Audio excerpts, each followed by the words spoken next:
আসসালামু আলাইকুম দর্শক ভাইয়েরা। রুবি আফা রান্না করে মকারনা মাইকে বোঝ বিরিয়ানি। রুবি আফা একটু সুস্থ না, অসুস্থ। তো তোমরা বেসাইয়া বেসাইয়া ভিডিওটা সাপোর্ট করবেন। দেন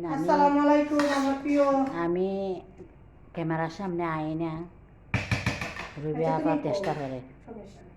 আসলে মানুষ খালি হাসি মুখটা দেখে, আমরা কাজ করি এটাই দেখে, আমাদের যে কষ্ট দুঃখ এটা কেউ দেখে না।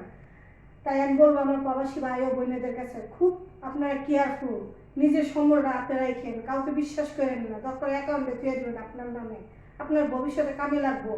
আসলে এই যে অসুস্থ দেখেন, পরের বাসায় এত কষ্ট করি, তাও একটু রেস্ট পাই না, একটু সময় দেয় না, ছুটি দেয় না। হ্যাঁ, খাওয়া লাগবে, হ্যাঁ খাওয়াটা আগে। আমরা বলবো সবাই ভালো থাকবেন, সুস্থ থাকবেন। আমার প্রবাসী ভাই বোনেরা আপনারা জানেন আমি এত খানা বানাই, এই মনে করেন আমার মেরুদণ্ড, এই যে মানজার অনেক সমস্যা দেয় আগে থেকে, এমনি কিছু ধরা পড়ে না, কিচ্ছু ধরা পড়ে না। এমনি দেখা করে 20 করে উঠতারি না বইতারি না, মনে হয় 50 বছরের রুগী মানুষ বুড়ো হয়ে গেছি গা, আবার কিছুদিন ঠিক হয়ে যাবে না, মানে হঠাৎ করে দেখা যায়, আমি কোনো বুঝি না। তো সবাই ভালো থাকবেন, সুস্থ থাকবেন। কি এই নুরুসটা কাছে না দেখা আমার রূপার আবার অনেকে মোবাইলের সামনে আমার কথা কইতে মিনু আফা বানু আফা, হ্যাঁ আস্তে কথা কয়, একটু জোরে কথা কইলে কথাটা শুনে সবাই, এই আর কি। তো ভালো থাকবেন সবাই। বেসায় বেসায় সবাই দর্শক ভাইয়েরা সাপোর্ট করবেন।